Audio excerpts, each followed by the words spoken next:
Let's see if it's working. Good.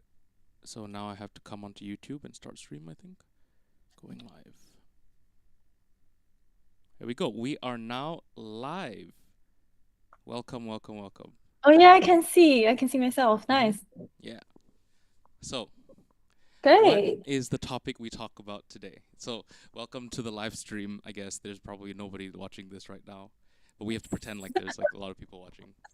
We pretend that we have like millions Yeah, of we won't even audiences know. already. Like maybe from time to time I'll like peek by at the chat or whatever, but otherwise I'll try to keep it as just directed at the conversation Okay, as nice. possible. So I think today's topic's about wait. Will we somehow announce our topic somewhere or they just can't come in and I have absolutely follow? no information on like the live stream itself. Okay. Yeah. So there's no topic or something because usually you can set up a title for live streaming. Mhm. Yep. Yeah, But and like I think maybe we're trying to figure it out and seeing like how live streaming like feels first. work. Yeah. Okay. So here we didn't set any title for our live streaming, right? It just says let's talk about and then nothing. Okay, let's. Let's Oh, go click here. on a random Wikipedia article. The Ithu were an indigenous Australian people on the eastern coast of Cape York Peninsula. What is this? I don't know. I'm just clicking on random Wikipedia articles.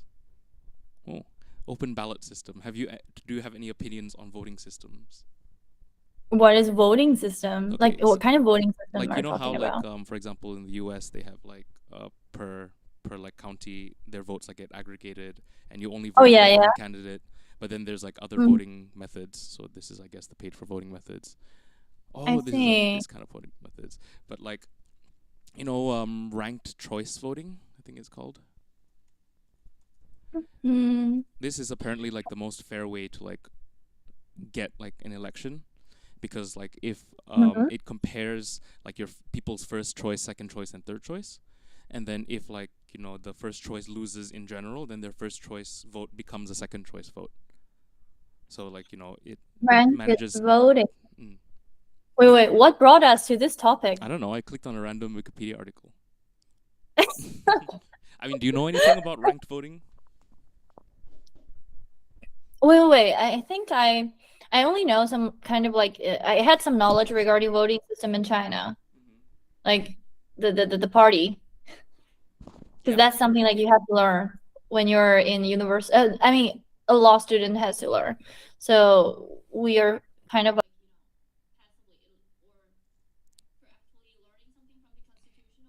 Mm-hmm.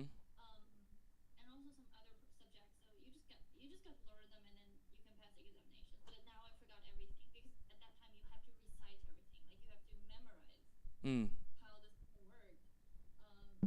yeah, like I still just only had I think very few impressions on how that works. But if you bring the whole system or the mechanism in front of my screen, then I can remember them like instantly, probably. Mm-hmm. Cool. So you actually Why? had to learn that in school? Well, kind of. I think in school and also university. So different stages. You? Yeah, no, I never learned anything about politics in school. It was very focused. Are Like you for my intelligent? like right before because I went to international school, so they're all about just grades. And when I was in Beijing, Right. I was with other like American born Chinese, and everyone's just Mm-hmm. super good at math, super good at physics. Oh, right. Yeah. I So I can was in I those can kind know. of schools for like forever. So I don't have all the other knowledge that I have about politics and economics. I just like scroll YouTube shorts probably. We're kind of same, but I thought international school would plays a different game because, for example, in my school, I'm from Hunan, Mm-hmm. so like my school is a very traditional school. Like I was always the top performing student. So I went to the best school in our city, best school best middle school in our city, and then you just like take examination and you went to the best high school in our city as well. Mm-hmm. Um, and everything's about grade, and we don't even go home. Mm-hmm. We're just we don't like yeah, seriously, we don't even go home. Like we're just like staying in the school for the weekend.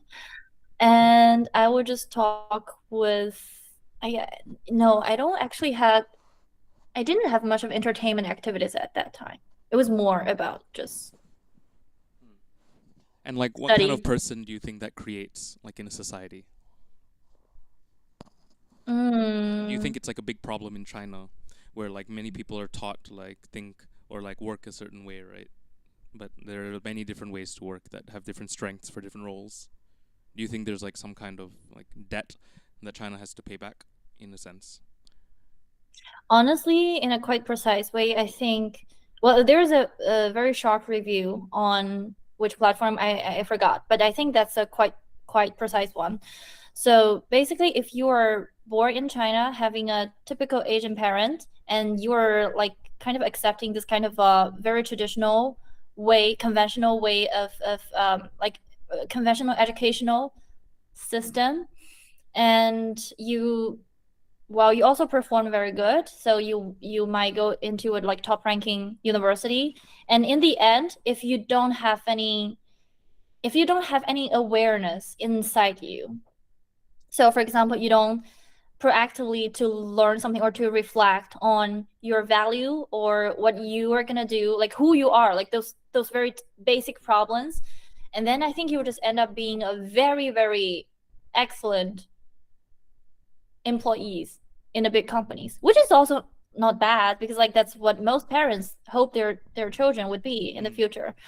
So I remember I when I was in high school, my parents only tell me one thing: hey, your only goal is to get yourself into a good university, like Mm-hmm. top ranking university, and pick like I said, a skillful um major. So for example, like medicine, law, computer science, back then they were like super popular, and also like economy, financial analysis, blah blah blah. Mm-hmm. Yeah, let's talk. Yeah, I'm changing like the screen Title. title. Yeah, but yeah, like so do you think this has always been a problem in China, or do you think it's just like the recent addition? It has the Gaokao always like done this to like this civil society? Well, Gaokao is a quite complicated system, Mm. right? Like I think um the government designed this whole system in a way they want to guarantee maximal level of equality, whereas it cannot be always equal. The Mm. thing is, like, I think in every society there's no absolute equality. So somehow I feel like China has done its best to to make sure that there's always a way, there's always a pathway for people who are born kind of poorly, or who didn't born with like a multiple, like a lot of chances as those elite family. They can still have their way to pursue their dream, to achieve something while their own effort. However, I do think we call it what is the word again? I think that was mm, oh that's no.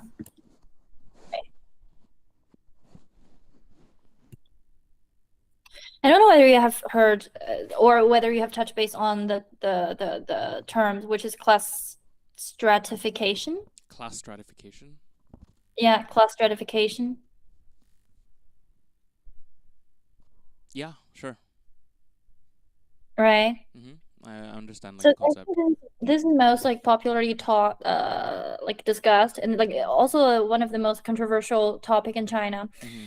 because like everybody, it's quite a sensitive topic Mm-hmm. when you bring this topic into Chinese, like especially public discussion, because like from governmental side, they want peace, they want more um supporting voice to consolidate their governing power.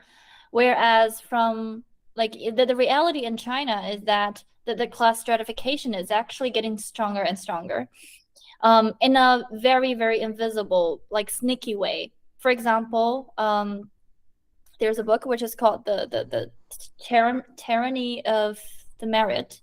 I don't know whether you have read No, about no, it. I haven't. It's basically about, so if you're born from an elite family, even though there is seemingly or plausibly equal and workable educational system to make sure that everybody is entitled with the equal educational right and also the examination right, blah blah blah, but you still have much more privilege than others because, for example, those examinations, the result of the examinations is based on how much resources are behind you. So if you're born from an elite family, naturally you would have much more educational resources. Those people from villages or from poor families, they wouldn't, like, even they fight their whole life, they would never get like just 1% of the resources that you can easily get right now. I see. So So yeah, it's so like dividing what's the the classes even further, right? So there's a lot bigger gap because of the education. Yeah, like, so if the system is plausibly equal, then this inequality is actually going to get more drastic.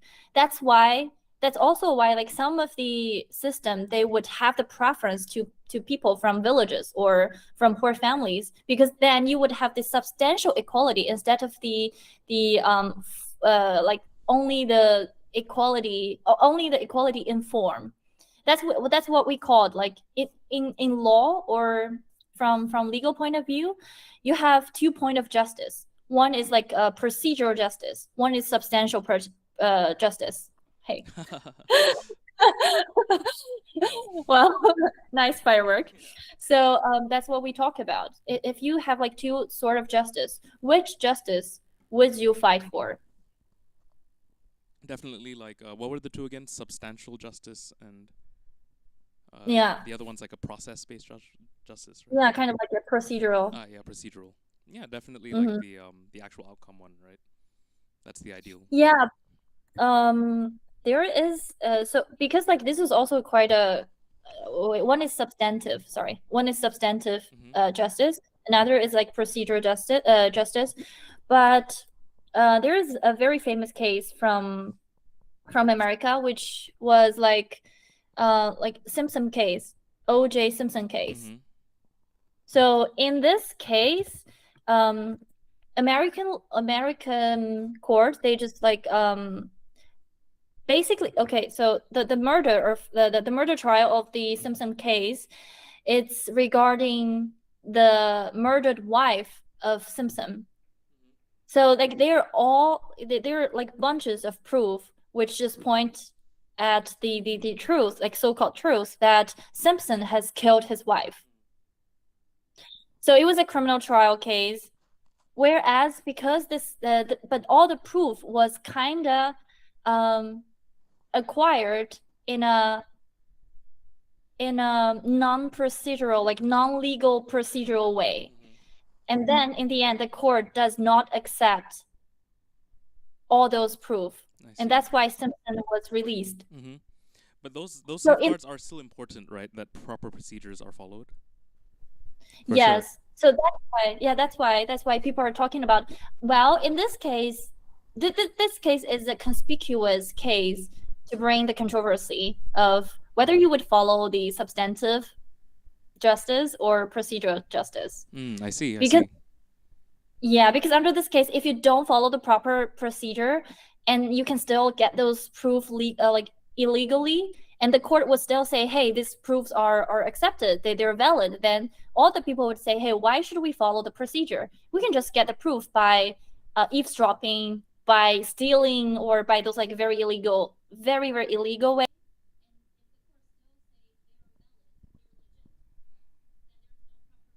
Yeah. There's no meaning of the proper procedure. So it's not as simple as, okay, like we can only have like procedural or like substantive. Exactly. So it's actually quite complicated issue for a long period of time. So, like, I think something same applies to the educational system. So you have the equality, like substantive equality and procedural equality. Right now, I think China, like, especially, I don't know other country or other states, but in China, I think China government has tried its best to strike a balance between the substantive equality and procedural equality. Mm. As me, I would consider myself quite lucky because I think I was born in a family which can provide me like a lot of educational resources. Mm-hmm. I mean, definitely in comparison with people from villages, because when I was in high school, I hosted or I organized a voluntary activity within our whole high school. Like, Mm-hmm. so basically, we organize a donation, and we contacted the like very remote school in a remote villages in our city, like kind of like far away from the city center, but Mm-hmm. it's kind of small village. So we I like my main goal was trying to help them. For example, delivering them some of the educational resources, like the physical resources, like stationaries, books, or whatever. And at the same time, we're gonna use the donation money to well, to help them to get some of the other educational resources. For example, to not hire, but ask some, well, for example, to sponsor some high school student in our school and just trying to give them some lessons. And some people would do it voluntarily, but we will still like to appreciate them, like, express our gratitude to them. So basically that was the donation was how the donation money was used for. And when we actually get there in the village, we saw how like the environment, how poor the environment was at that time for those students. I mean, they still, of course, because the whole China has provided or has been saying, hey, we have to follow the rule of 9-year mandatory education, which means in China, every person would have to accept the 9-year mandatory education. Mm-hmm. This would be either sponsored by government or private school, depending on how rich you are, basically. But you have to have this kind of 9-year education. Yeah, of course, like everybody is entitled with this right, but the quality of this, like the quality of how this right has been executed varies from region to region, from family to family, from individual to individual. So when we arrived in the village, I was quite surprised. We made a lot of photos.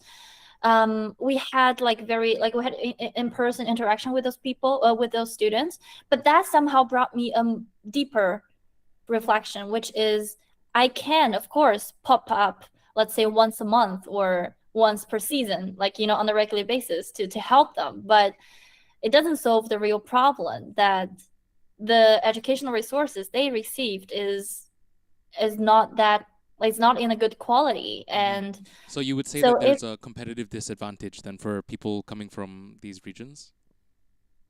I would definitely say so. Mm. But of course, like talents are everywhere. You can always say, and you can say, yeah, there are always people who get into top ranking university, even though they're from those very, very like poor villages. Mm-hmm. Yeah, of course, that's because of like you probably have a very good genes, but genes is not for Yeah. everybody. I think Not like a everybody big is a part talent. of like equality, quote unquote, it's also trying to balance like, okay, if everyone has the same opportunities and they can like just push themselves to work for it, then they can Yeah, get very far. exactly.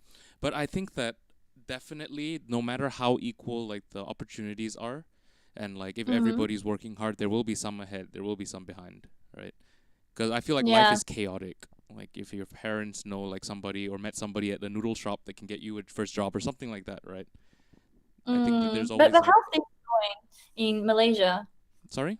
Like you had your school in Malaysia, right? No, I only had 2 years. Okay, I had my primary school in Malaysia. It was very much Yeah. like my local school in Malaysia was very difficult. I had like a lot of How? subjects. Even when I was maybe in fourth grade or third grade, I had homework like this thick every night, All like staying right. up past midnight when I was so young. So it wasn't good. And they also did like the beatings. So when I was like doing spelling tests in Chinese and I got every single one I got wrong, it's like Oh my with like a God. bamboo They're cane, physically. Yeah. And then I was late to like a hall meeting. Like every after lunch, you go there and you get counted. So the head of the school pulled my like sideburns, like up. Try to lift me. Oh, it's horrible. It's definitely like super traumatic, and I think Tell. that it's very you know, unevolved. Yeah, kind of, because um well, I know this might this could be a little bit sensitive, but I think if you're having ADHD as a child, then it must be very, very uneasy for you because like when I remember when I was a child, I was always the one who doesn't stand out for everything. So I was quite mediocre because I don't want to cause any trouble. I don't want to get punished. And that's why I was safe. But I always see there are some children, for example, like one of my best friends, she's having ADHD like her whole life. She's extremely smart. I really like her. But I remember when she was like we were in the same primary school, she always caused the attention from the teacher, and the teacher likes her but also hates her. Likes her in the sense that she's super smart. She doesn't need to like she doesn't need to study much. She can always bring the best performance.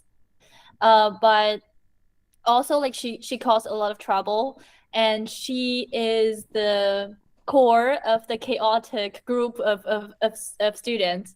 So for her, she's like in school, it was kind of like uneasy to her because then um she ended up having some teacher who really hates her. So they would just they would unite some of the other students and also some teachers to isolate her, and that was her experience. Yeah, I have a very similar experience in like almost every single school I went to. I went to a few, Really. and like just having Mm-hmm. ADHD but also not knowing it, and also being in Asia in general. Like nobody Yeah, knows what yeah. ADHD is. My parents were like, "Okay, he's misbehaving. Let's beat him." You know, Oh my God. yeah, So you have been punished a lot when you a were a lot, child. yeah. And like my Wow. dad I also mean, has like anger issues when we were younger, so I got like beaten pretty bad. And the thing is, like Asian parents, right? So they will work together. My mom would go like I'm gonna call dad. He's gonna beat the shit out of you. Paraphrasing. oh my And God. I'm like, okay, okay, okay. So like from a Oh, young age, I felt a lot of fear in the household.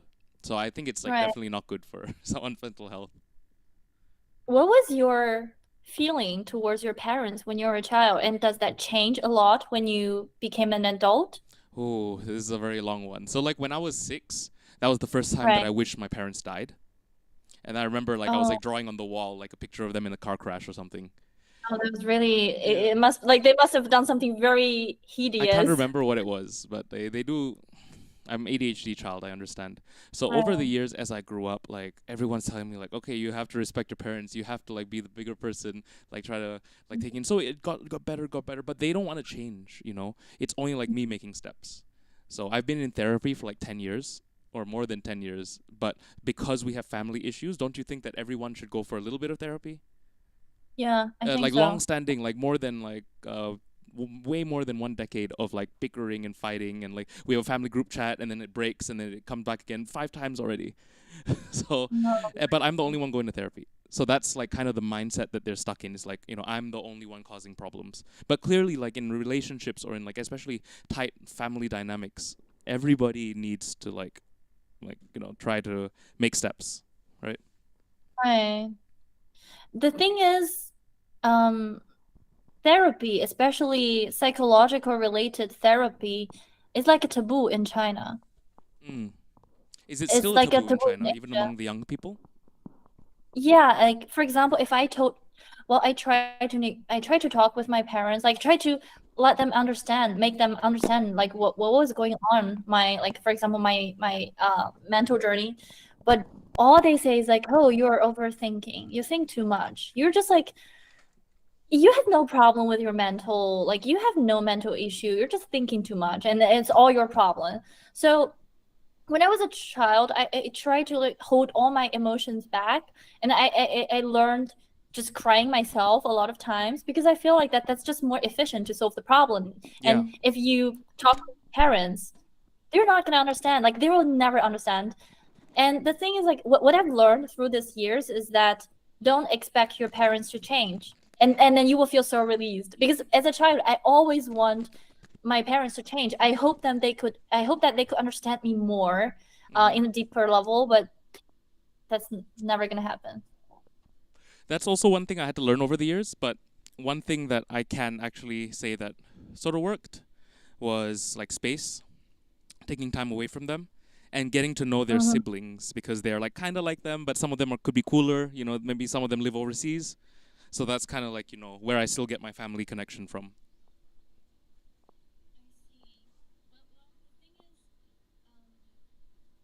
When I was a child, my parents, they have siblings, and I always ended up living with my parents' siblings because my parents, they don't have time for me. Oh. Like all of them, both of them, they're so busy. Like I don't even know what they were busy about. My mom probably for work, but my father, he was just he was just like, he just enjoys being outside, and he just didn't want to spend time with his families, I would say. So I didn't have much of time with my parents. I ended up have even like better relationship with my mom's siblings, like my aunt or my uncle. Um, and it just felt like as a child, I missed a lot. I missed a lot those like genuine, happy family time with my parents. Well, that's something I felt very sad about when I was younger, like probably when I was like 18, 20. But now I think I've gone through that stage. The things like you cannot change anything. But sometimes we remain hopeful, you know. Sometimes I still try to like talk about the past because like I'm someone who, you know, I can't just like let things go, you know. Things have to be resolved. Really? Well, I can let things go, but they'll be in the back somewhere. And especially if it's with family, like, you know, you're always seeing them from time to time. So sometimes something pops up. I mean, I don't. So first of all, I don't see my parents that frequently, I would say. The thing is that ever since I went abroad, my parents, they're like, "Hey, I cannot control you anymore." Mm. So it's very hard for them to keep track of my like my journey because like I told you, like I feel like I'm like a wind. I only have my direction. I Mhm. don't have a settlement. So ever since I became an adult, I lost most of the contact with my parents. However, the thing is like I don't feel it's weird because a lot of people they would say, "Hey, why don't you call your parents or why don't you keep regular contact with your parents?" I was like, even when I was a child, I didn't have regular contact with my parents. The things like when I was a child, I would probably see my mom once a month. That's the maximal frequency I could imagine. Like most of the time, I don't see my mom for like 2 or 3 months. I don't see my father for like 3 or 4 months or half a year. And also when you are younger, like you don't just like call your parents every day. That makes no sense. They're busy. So you also don't call them every day. So I didn't have the consciousness of establishing a regular contacting system with my Mhm. parents. Yeah, that's why now I just feel, oh, it's okay. I don't need much of contact, which has been considered quite abnormal by some of my friends because they are having like very peaceful, harmonious relationship with their parents. So they will like, for example, they will call every day, they would text every day. Their parents become the resort if they encounter any kind of problems or issues in their life. No, I don't have this kind of um mindset. I don't feel like my parents should be the first resort that I go to when Mhm. I have any I problem in see. my life. Like from child, that's interesting. Yeah, like from child, I if I have any trouble, they cannot handle it right away. Mhm. So I was like, I why see. bother telling Because for me them? it was like the opposite. Like I've always had my parents like first, but that also like Oh, limited me as a person a lot because I would go to them like, oh, I have this new like business opportunity or whatever, and because they're like because I always looked up to them like they're like both career oh, people. So, right. but a lot of times it would limit me, and then we'd get into like maybe small arguments. But I think like the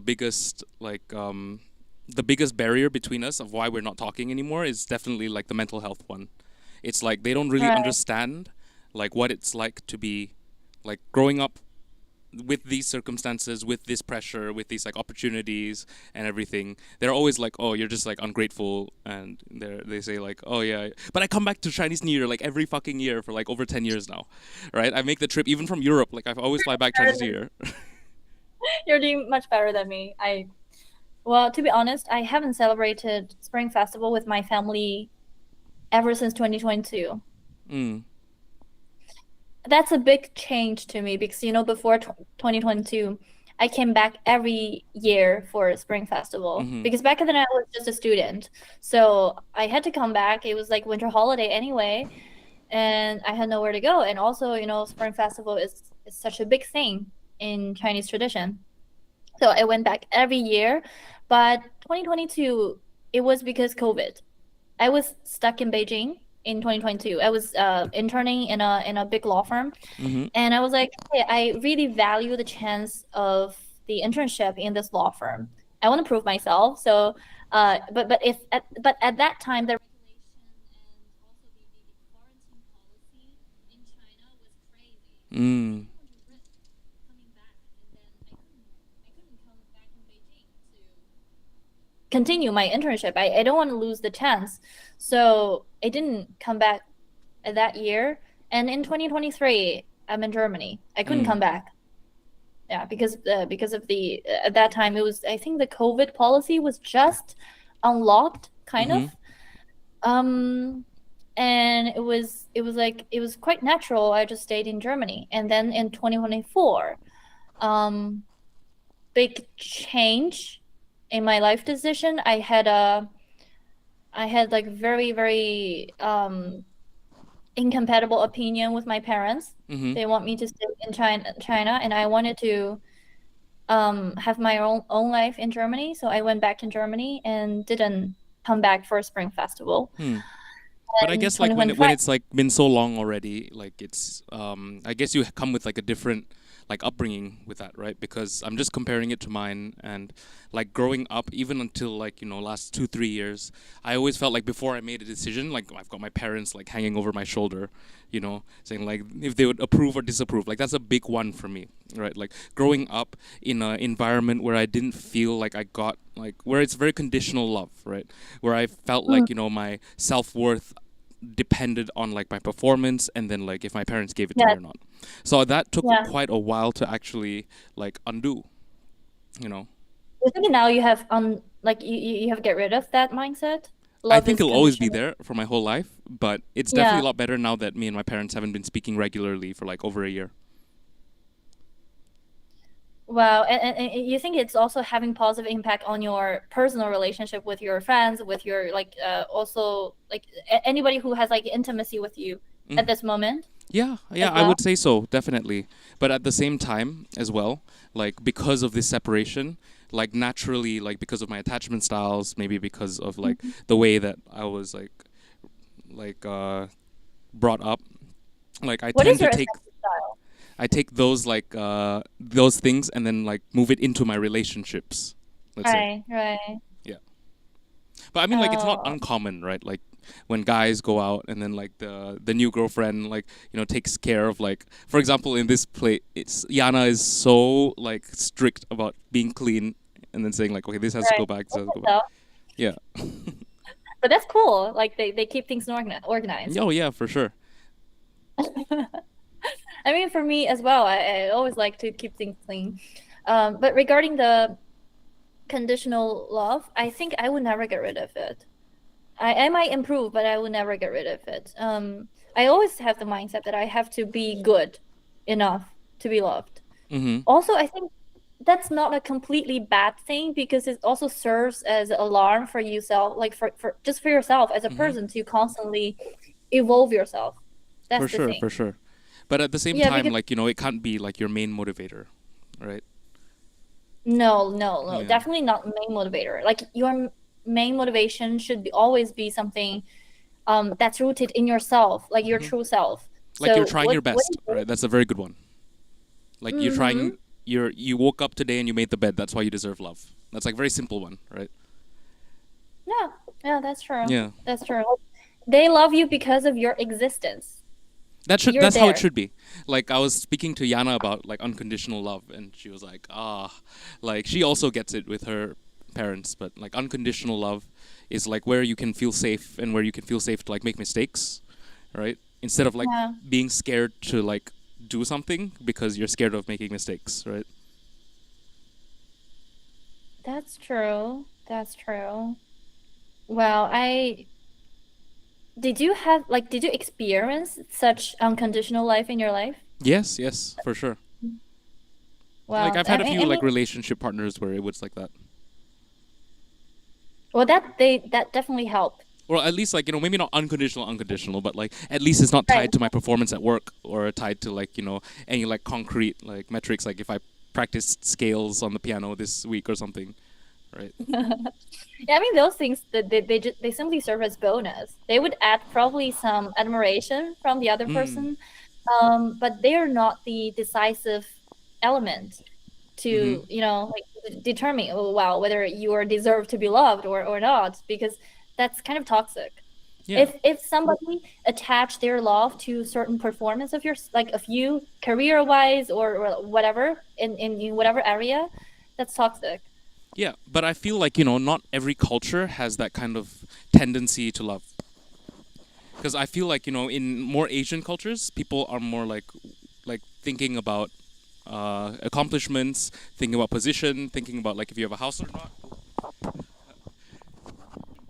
But at the end of the day, like I think that unconditional love is super important for someone's like mental well-being, right? And I feel like relationships that I've had with people that like practice unconditional love and from cultures that are like, like more family oriented, like families stick together no matter what, they have been more stable for me anyways. The thing is, like, it's also somehow impact your personality, whether you are a giver or taker. I think so. Mm. Because with conditional love or with my environment, like family environment, I tend to be more comfortable at giving instead of taking. But I think for some people, they're very comfortable at taking or receiving, I would say, not taking, like receiving. I feel like you need the ability to be comfortable at receiving, because for me it was an extremely uncomfortable thing. I feel like, oh, if I receive something um out of no reason, then I would feel extremely uncomfortable. I think that's also based on this kind of environment that I where I was growing up, because my mom would always tell me, hey, if I give you something, you have to give me back something. And so this kind of trade off mode has been embedded in my Mm-hmm. like mindset. I understand. That's why if somebody give you unconditional love, whether you have the capacity to receive it, that's another thing. Mm-hmm. I think that also limit my capacity to receive it. That's the thing. Yeah, 100%. I think that, by when you don't receive unconditional love as a child, you start to like when someone gives something to you, you're like, I feel so guilty or I don't deserve it, right? Or like, why are you giving this Yeah. to me?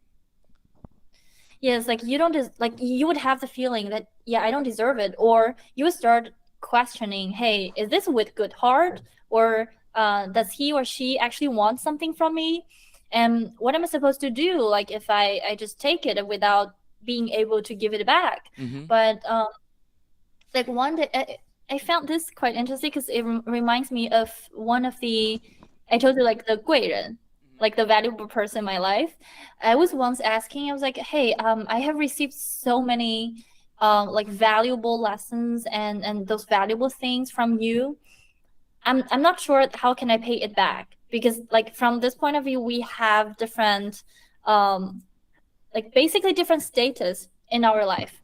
So he's more like, he has more resources, he's more experienced, and for him it's so easy to give help to Mm-hmm. a junior or like to a freshman like me. But for me, I don't know how can I give it back. Mm. um You should work what hard. I Work hard and Yes, then teach work someone else. hard. Build something, Yes, teach someone else. that's what he said. Mm. He's like, we don't think about paying it back, we think about paying it forward. Mm-hmm. That's a very good line, and I remember it till now, because that's a very, very altruistic line actually. Mm-hmm. This is kind of unconditional giving. Yeah. like I don't know whether it constitute love, but it's definitely unconditional giving. You're just trying to give value, I feel like it's deliver love for the value. universe and like other living things, right? For me, anyways. Like the reason why like I love teaching people for free, or like because I feel like if I change my environment, I like help the people around me grow, then naturally like everyone will grow together. Maybe they will find an opportunity later and pay me back. Like, but Yeah. the point is like you don't need to think about it, because I feel like fundamentally like what like if you do good things will happen around you, not for some like cosmic reason, but even for like the But simple like logic of people around it's you like grow and yeah.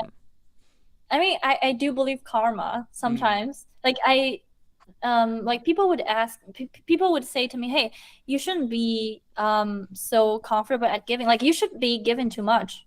But the thing is, like, if you give a lot, I feel like the nature or the cost, actually the cosmo would return it back or pay it back in another way.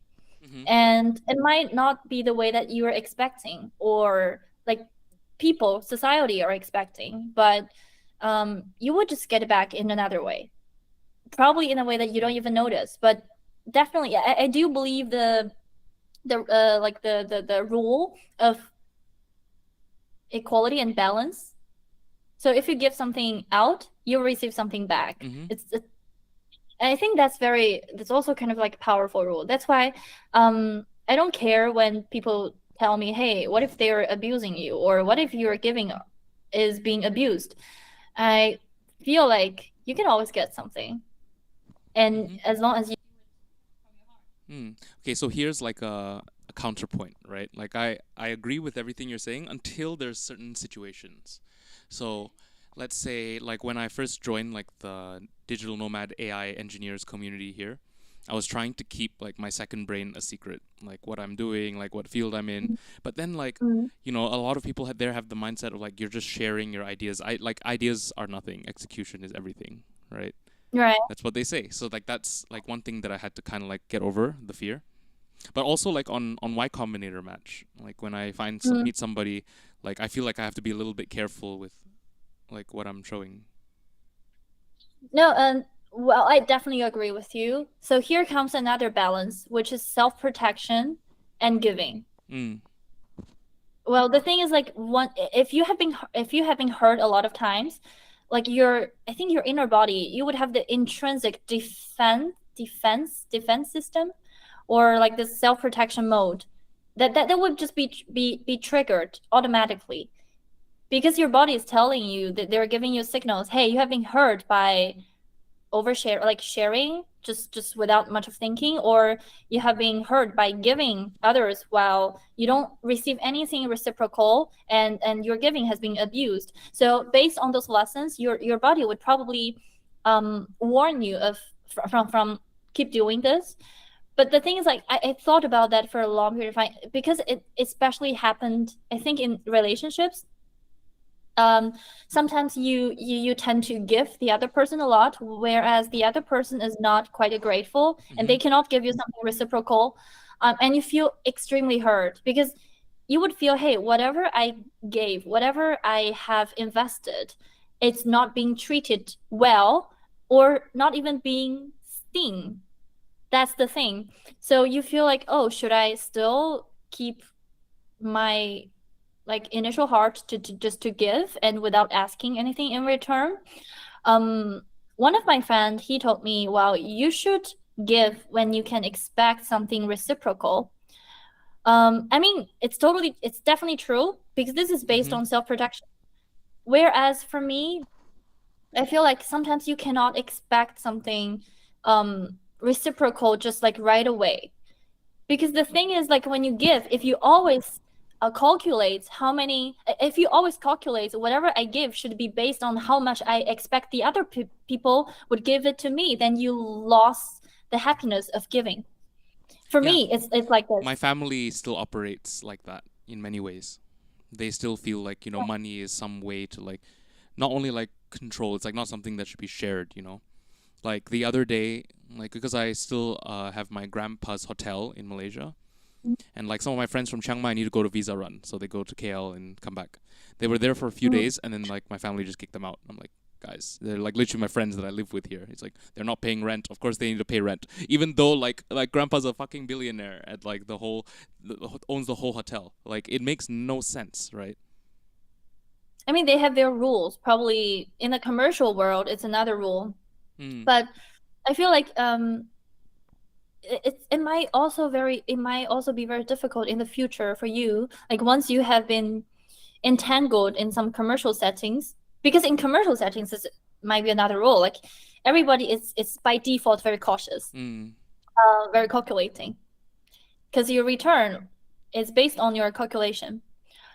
So I think that's also a very hard topic. Like I don't know whether I would change or my mindset would change or not if I am entangled in a complicated commercial world of intricacy.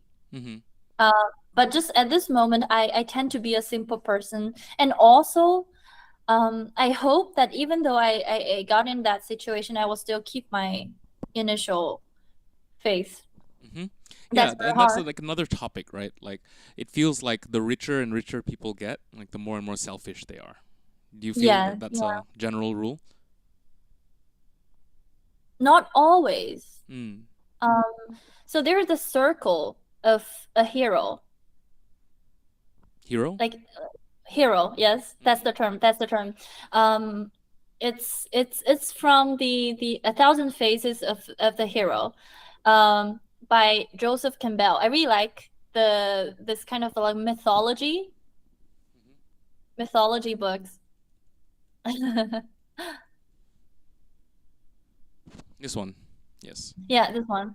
So it maps a circle or a loop of a hero, like how a person become a hero, and then after becoming a hero, what's the like next Mm-hmm.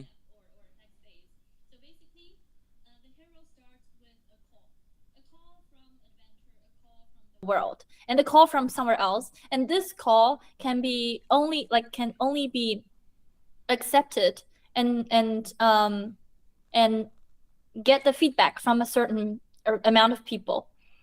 So like some people, if they're marinated in the environment, which is like, without such call, they might just say goodbye to this kind of a hero life for their whole life. Or some people, they were just like, they're intrinsically, for example, risk averse, and they don't have the plot twist in their life. So they were just like, I'm happy with my comfort zone. But for some people, they have this kind of an inherent urge to change the world, or to change something, to do something, to build something on their own. And they have this call at very, very early on. They don't even know where it's coming from.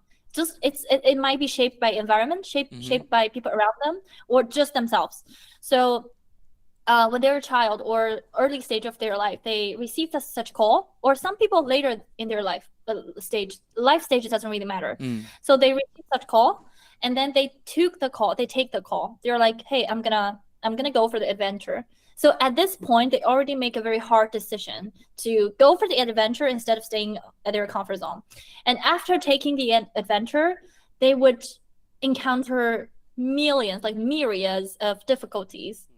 Jungles, they just jump in the jungle like a baby, and then they have to learn how to crawl, and then how to like walk, and how to run on themselves, and how to survive, how to compete with others in the jungle in this adventure. And most of people, they would retreat back. They would just come back after having like, let's say, tens or hundreds of setbacks. So they lose the courage to move on. But like the real hero, they just have the inner faith, the determination, the perseverance to keep going. And somehow, maybe they some of the traits of them would be perceived as like, oh, shame of you, or like they don't need their face. They're just like, let's just move on, let's just go. They might receive a lot of hatred comments from people, or like or those mocky comments from like ironic whatever around the people who already failed. So they would just point at him, you're not gonna succeed, and what you're doing is meaningless or whatever. So they receive this kind of comments, but they still keep going. And that's why they can become a hero. So here comes the stage they actually become a hero because they overcome all those adversities, and then they become a hero. After becoming a hero, the next step is to give back to society. So they're keep going. They're giving out, like they're giving out part of the achievements they have received, not the mental achievement, but more of like, physical substantive achievement. They're giving it back to raise the new generation of hero. So to inspire them, to educate them, to giving them lessons, to teach them, to share with them what they have learned throughout the journey. But also their inspiration might serve as a call to the new generation of the hero. And only certain amount of people would receive that. So and then the new generation would constantly and also would follow the same path. So this is like a loop, a circle for a hero. And this book basically says a hero with 1,000 faces, but all kind of hero would follow this path, would follow this like loop. Very interesting. So you think yeah, that like to become a hero, like somebody must be adventurous and take risks? I mean, it depends on how do you define heroes, because there's one thing I'm genuinely having my consent on is that you must be you're always satisfied with your current life. Otherwise you would change. Because if what I'm saying is like unconsciously, like very, very deep in your mind, whether you're satisfied or whether you're okay with your current life. Some people, they always say, hey, I'm not okay with my current life, but they don't change, which means their dissatisfaction is not high enough. But if you are actually extremely uncomfortable with your life, you would always find a way to change sooner or later. But some people don't. Some people can't. I've tried like to convince a lot of people to take a step. But a lot of people just, even if they feel uncomfortable, they can just drink. They can go on Instagram nonstop their whole life, TikTok. Well, I mean, that means that uncomfortable level is not strong enough. Oh. Like, trust me, if it's uncomfortable to a level that's going to kill you, you're going to change. You would always find a way to change because you're a human being. Like, you have millions of possibilities to make even a small change. Yeah, but I know a lot of people that just, like, give up on change. Yeah. Right? Or a lot of people, like, just choose to end their life, maybe. Then, worst case. The thing is, like, I think like maybe also unconsciousness, their willingness to change is not that high, because unconsciousness, they're like, I can also go by with my current life. They don't have much of the spirit. They also don't have the spirit.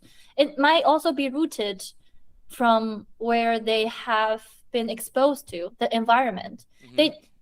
Or some people, they just don't know, and also they don't have the desire to find out there is other possibilities. So yes, but do you know this statistic? No, what is Only that? 30 to 50% of people, 30 to 50% of people do not have an inner voice. They don't have a. Oh yeah, I heard about that. Yes. Like, and a lot of people can't imagine things, like telling them to imagine an apple. Like, no way. Do you have this kind of No, I don't have this issue. I'm very creative. Monologue, internal auditory. I mean, for me, it was. I feel like that's what I'm saying, because as long as you can go by with your current life, you will not change. And honestly, it would take a lot of pain to change, but it would also take a lot of pain to maintain your current life. And then they would have an inner audit. I mean, it's a subconscious inner audit. I don't think everybody can do that. Like, maybe subconsciously, yeah. But yeah, generally the conscious process guides a lot, like putting your thoughts into like a page or like a journal. Exactly. But it's more subconscious, or they're just fear. Like a lot of people, they're just they're held back by fears. The fear is like a huge barrier there that they don't move on.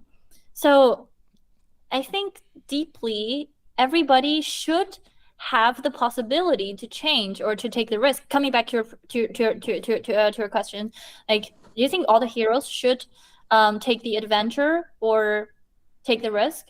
I think it's more about changing, and changing is always accompanied with risk. Because like if you're not staying in your comfort zone, then there must be some sort of risks coming along the journey, and whether you're willing to take it or not. And some people, maybe their pain is not enough. Some people, their motivation is not enough. There are always reasons. But it's just like with those hero, they aggregate those elements that propels or converts those changes. So I mean, I had this loop, or I had this circle, this kind of a way of thinking 1.5 year ago, and then I was thinking about myself.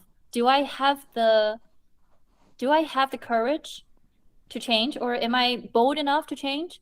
I have been told by like my friends or people around me, they were always like, hey, you're always making some out of expectation change in your life.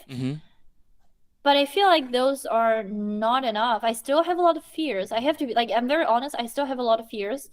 Last time you mentioned one thing, which is like, yeah, I've never experienced a failed startup. And that's the biggest failure I have right now. I wouldn't say it's a failure, but it's definitely an experience to have. Yeah, I mean that's my biggest fear right now. Your That's biggest what fear. that's what I'm saying. Because if you haven't, well, maybe you have. If you have failed once, you would just say, "Hey, it's okay. Like, you had this experience. It's okay. Just fail one more time." But for me, because I always have like somehow like some sort of brilliant track record, so you have the fear is very high. Hey, what if this Yeah. track record is going to be broken? I was like that And before my startup failed. I had like a perfect CV, like I was all the big yeah, companies, same. like crazy roles, very fast trajectory after graduating. And I'm not Well, gonna I lie, mean, like the startup failure really like took its toll on my mental health for a few years. All like the really, consequent, like, because it was attached to my identity so much that I was like a co-founder of this AI company, director of this team, like inventing some like cool shit with AI. But then like when right. that went away, like I kind of lost myself for some time. Mm. Well, I think that's also, we have been labeled with our accomplishment, and we have been living with those labels for a long period of time as an Asian child. Yeah. I was speaking to Yana about this, and she has like the complete opposite view. She was like, oh, like I am worthy of love because I believe in myself, or because I work hard, or Wow, she's having such a healthy mentality. I I know, love right? it. I think Oh a my lot of God. that comes down to her upbringing, because she's like Yeah. very special. She did not grow up like a typical American. Her parents were both hippies, going to like rainbow gather. She was conceived at a rainbow gathering. I don't know if you know that like gathering. Gathering? Yeah. It's like, they enjoy like sound healing, meditation, like Oh, okay. mushrooms, and music, like Indian chanting, African drums kind of community. It's all Wow. about wellness, healing, and like inner peace and love for the universe.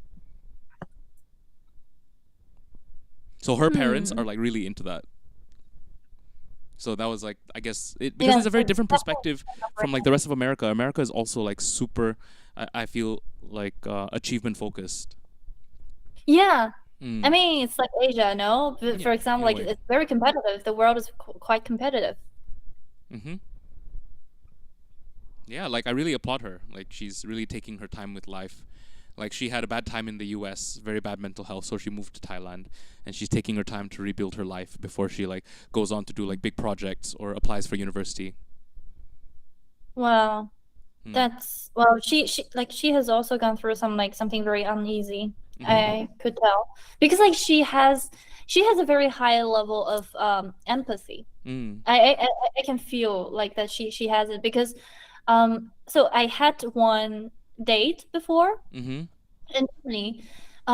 He is the person, I would say, I think he's the person with the most like biggest mental capacity I've ever seen in my whole life. And he's from Germany. He has been growing up in a very in a loving family, like in a family full of love. Yeah. And their parents would probably tell him every day, "I love you," like giving him a lot of hope, giving him a lot of love. So he's learning Chinese, actually. He's Wow. learning Mandarin. he's in a Chinese institution of a German university. He's not from a very like wealthy family. It's like I think a normal family in Germany, but he is somehow extremely loving and passionate kind of Mm-hmm. lover. And what I can feel from him, he always tell me that, hey, like you're excellent, you're gorgeous, like you don't have to achieve something to be loved, because your personality or Yeah. you as a person is already attractive enough to be loved. And that somehow, I think that's quite daunting to me at that moment, because when I was in China, I had the feeling that everybody liked me because what I have achieved or those labels of me. Well, as a typical Chinese girl, well, you have to look good, Yeah. like you look good. And also Chinese standard, beauty standard is a little bit different Yeah. than international ones. So they have a very strict ones, like, hey, you have to be like quite white, skin wise, you have to be white and slim, thin, and also looking young, like having this kind of like young face or something. So I mean, those kind of beauty has been regarded as the real beauty under I Chinese think there's a standards. lot of like generational cultural difference that leads up to this. For example, like I also knew like dated somebody for some time from Austria, loving family, you know, small town. The reason why like I think their value system is shifted more towards like the heart and the soul, and like maybe in Asia and Right. China especially, they're shifted more towards like academics and like job placement, is because of like how the society evolved over time. Like right now, Germany and Austria, they're rich. Like everybody goes to university for free. Yeah. Great university, great education. They don't have that to worry about, you know. But for many That's families in Asia, like it's just like 1 or 2 generations ago that like they were saving like their entire like budget just to send one child to university, you know. that's true. So That's that's why also it's so why. ingrained in them for this to be their value system, because this is what like got them far.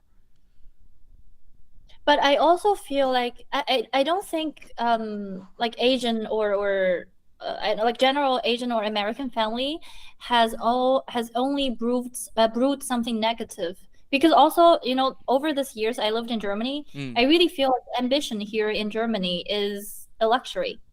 Really? How do you mean? Like Not people are just not ambitious, right? Like I've met many people. They're just like, oh yeah, I can work at a bar my whole life. You know, I've got friends in this small town. Like why should I but move? also unless you're from a very elite family, because I mean Germany, in Germany there are also like people who are living like very very wealthy life, and they're like full of elites in their families, so they somehow have the push to maintain this elite bond to their next generation, so they feel also like a lot of pressure, stress over time. That's why well, only small amount of like small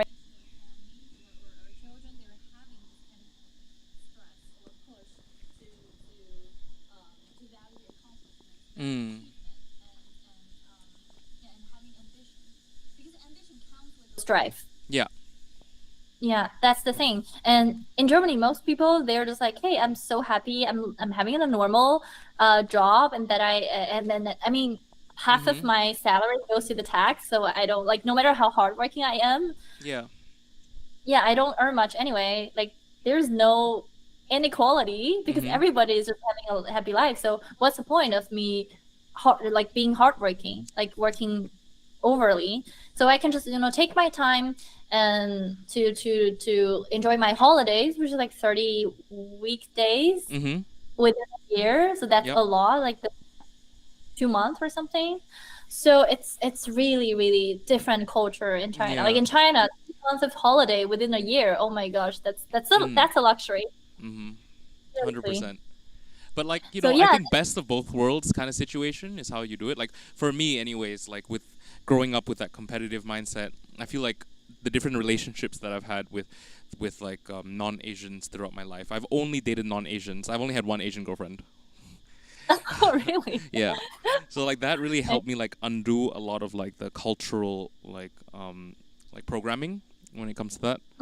And also I feel like it's good because when I do find somebody who's like more on the ambitious side, like, you know, Yana or like many of my other partners, they have at the core, at their root, like stability of like love. They have the stability of like, or love the person, not the accomplishments. And then everything else after, it's like the motivation is not I want to have self-value, that's why I work. No, like the motivation is I want to change the world with my ideas, that's why I work.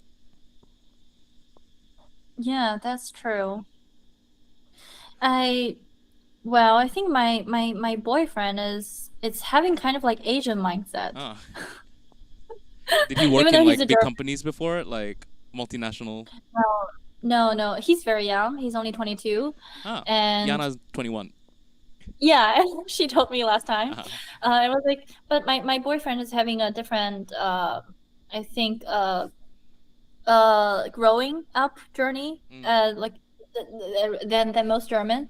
So he had his first company at the age of 18 in America, and he somehow like sort of acquired a good success. Mhm. So a very good exit from his first startup, which just he just earned money in a very easy way at the age of 18, 19.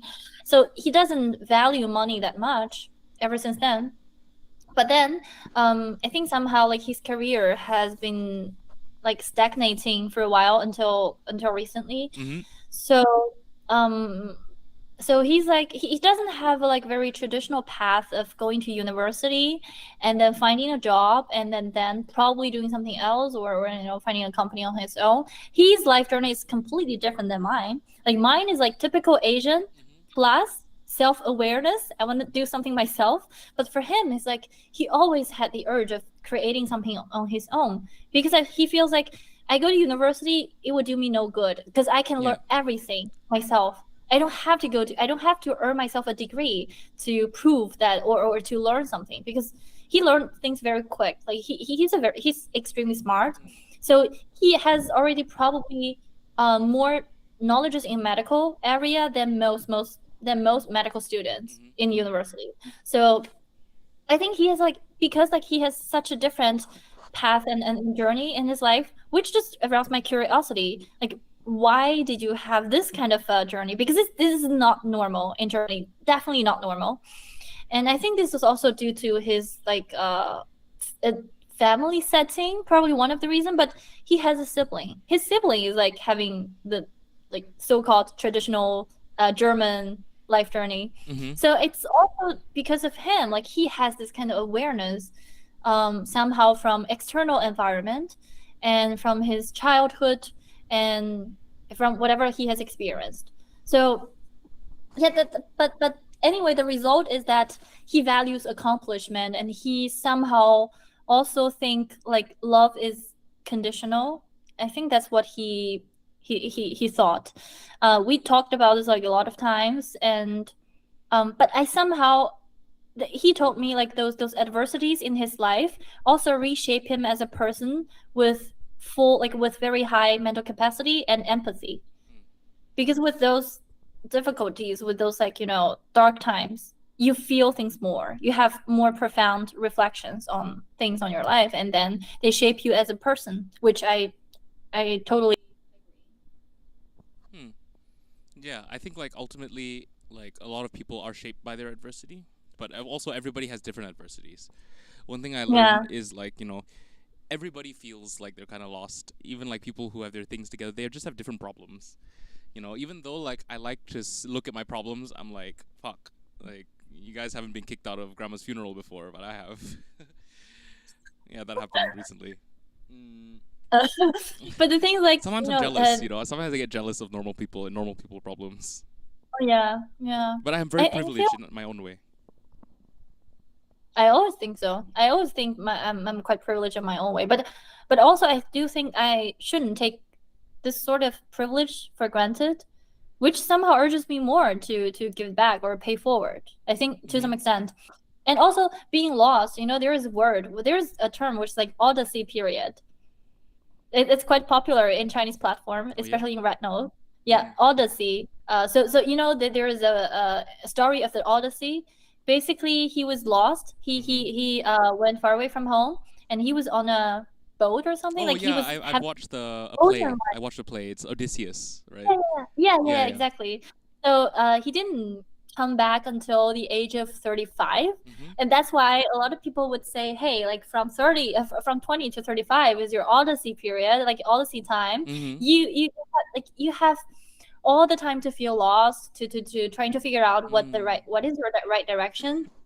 But that's the most important things. You gotta find it yourself, because if you don't find it yourself, the society or your environment would find it for you, and then you will live with a life that you don't actually enjoy because it's not out of your own willingness.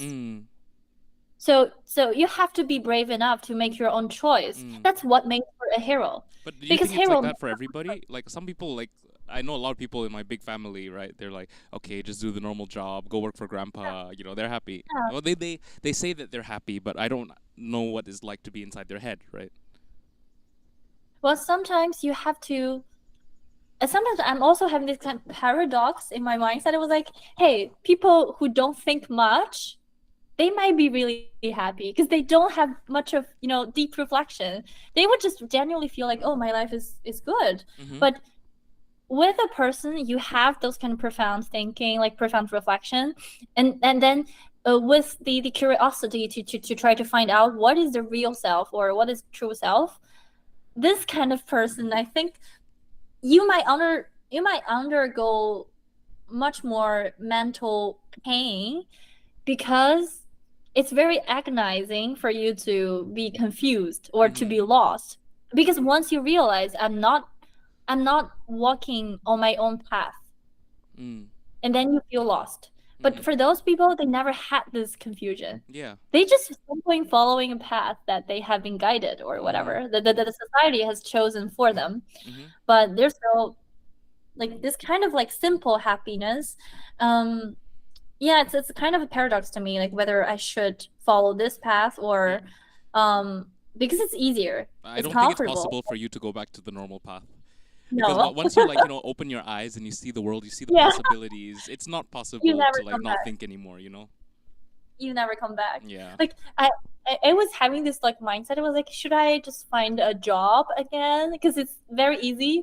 And I was like, no, I don't want to find a job. I declined a lot of like job offer last year. When I quit my job, I got contacted by a lot of headhunters. I got some very attractive offer, but then I'm still like, hey, should I just go for it? Because it's easy. But then after a second thought, I was like, no, I don't think this is the life. Like I quit that kind of life myself. And now if you ask me to come back, I know it's not going to be my thing. It's just not there. There's no choice like there, which is why I'm even more lost. Okay, I'm now on my way finding my own path. I'm so lost in my odyssey period. But like when you're like that, the only thing you can be sure of when your entire environment changes is like what's inside. How do you see yourself? What are your habits? Right? Like who are the people that you surround yourself with? What kind of like, social media do you scroll? Like what kind of content you read? All of these things are like what you can control versus everything else can be chaos around me. Like for me anyways, like I have my piano, I have like my journaling, I have like gaming, and that's like my core, that no matter where I go, like I will always have that stability. That's true. I mean, having the stability and certainty inside of you is much more important than seeking for certainty from external world. Yeah, but it's hard. It's like it's the entire path of like enlightenment almost, right? It's like trying to just like be happy with the present, not think about like things too much, and also to find like inner joy and beauty wherever you go. It doesn't even have to be like, for me, piano and gaming, whatever. It should be like, okay, I look outside, there's like a tree. Oh, trees are cool. I see, okay, there's a bird over there. Yeah, good day. Right? That's like ultimately like the goal that I want to strive for, because that's even more stable. Because you can always feel inner peace yourself. Not relying on not relying on anything external. And I feel like this kind of knowledge is like kind of becoming, like for me anyways, right? Like I am from a fully Chinese family, but they were Christians. So a lot of these like Taoist and Buddhist principles all gone. They're like, okay, you must worship this god. Like, oh, this god in like, Israel, Jerusalem died like 2,000 years ago. This is the way. And so like I feel like my Chinese heritage or Eastern philosophy roots had to be learned like outside of like my culture. And maybe it's the same in like many Chinese families when they take like external validation, like career, job, and put it over like internal peace, like in terms of importance. Do you think so? Oh, definitely, definitely. The thing is, like most Asian families, they still, for example, like for my parents, I have never had any other life philosophy other than external validation from their point of view. That's the only thing I've taken from my family. Like my family would always say that the external validation, for example, like career achievement, those things are the only thing that they evaluate me. So yeah, like now you can like and then now I'm kind of on a path of seeking my own life philosophy by getting rid of the previous set of value. Mm. This is an easy path, Yeah. definitely. But you also need to thinking about how to integrate the good part of both. But going back, like some people who are raised like to only focus on internal happiness, they find it very Right? difficult to interface with the rest of the world. I know so many, like when I was back in Prague, like there's absolute Right? like hippies, they have like the greatest hearts, like they have so much patience, but they're like, I Mm. don't see any motivation for me to like push my career. They don't Yeah, feel yeah, like, you know, they can like become wealthy because they don't have yeah. that mindset, you know, even though they want it. I think the opposite problem of like, you know, Mm. going from internal to external validation is also like valid and very substantial. Well, that's a good point. That's a good point. You gotta reach a balance. You gotta like equilibrium between both sides. Mm. Definitely. Because that's also the thing I was thinking about. What if one day I just like I purely pursue my inner peace, my inner life philosophy, and then I will lose my ambition. I also don't want to lose my ambition. Mm-hmm. Maybe it's engraved. Maybe it has been engraved or embedded by my family trauma, whatever. Mm-hmm. Those external validation is important, but I think it has become part of me. I don't want to lose that part of me. I still want to keep that part of me. Maybe just getting like shake off some of negative impact, but I still keep myself being ambitious, keep myself like constantly progressive, like in a degree of being constantly progressive. And I think that's also a very important part of me as a human being. You got to constantly evolve. Mm-hmm. Like I think in both ways. Well, maybe that's also why I'm always saying I still my ego is still not fulfilled Mm. because my ego is based on like my ambition, my so-called like secular achievement. Sure, yeah. Yeah, yeah, those kind of things. I think it's still part of me. I would not get rid of it until I achieve them one day. But I can also imagine if I achieve them, I can just shake them off. Mm. It's always about like my ego. Mm-hmm. Some people they criticize ego.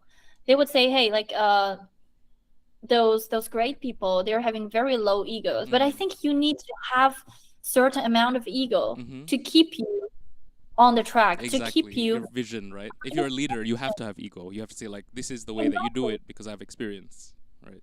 Yeah, exactly. Like otherwise you cannot lead a team. Yeah, 100%. You cannot lead a team. It depends on the team. that's Also, like I've had like, you know, teams where, you know, managers have been very laid off because they spent a lot of the effort on picking the right candidates. right. It's also possible, Yeah. like in different ways. Well, that's another topic, like Yeah. how to manage a team. So you got to give them full what is called like proactivity, so they can be like automatically motivated to create something on their own. They can bring their performance, bring their creativity to its best. But also at the same time, they need a main line, and you have to set the main line. You have to set the structure. You have to set some rules. So it's also about balance. You cannot restrict them too much, but at the same time, you have to be the core, or you have to be the lead. So it's also about like balance, and I think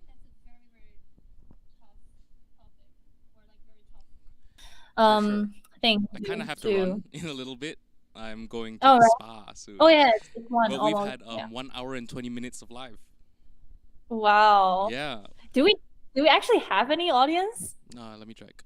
Maybe we can check the later. Nobody really commented except for one person who was like a subscriber for some time. Long time no see. Yeah, I don't know who that is. Is your friend or something? I don't know. I Okay. made a lot of online friends and like people who watch my streams over the years. Wow, really? Wait, So if I wait, go wait. live But on in Twitch, the past, definitely there'll be like at least 10 people watching. okay, Yeah. okay. Wait. So in the past, if 30 who is watching you, what are you gonna say? You're just like talking to yourself or something? Yeah, I just talk and then like if a comment comes in, I talk about that. But normally I'm playing games in the background. So like because I play like that fighting game Brawlhalla and I have to be in flow. I'm in complete flow state. So like my fingers and my brain moving automatically, then I can just speak about things. I see. Mm. All right. So it's more like you have something to do like simultaneously. Yeah. So you all like you don't feel bored. Yeah. Exactly. Otherwise, I'm just talking to myself. But also, like the talking to myself format, I tried that like many years ago. So I had an iPad with an Apple Pencil, and I'll just draw my thoughts. Mhm. Right? I'll just draw and then like just give my thoughts out. And then at the end of the stream, I have like one like canvas of like the stream. Okay. I'll probably also grow. Like I try to grow my personal account like on Red Notes to 1,000 followers so that we can also go streaming on Red Notes. 'Cause Awesome. that would be very fun. Yeah. Okay, I'm gonna stop stream now, Yeah. but let's have a debrief.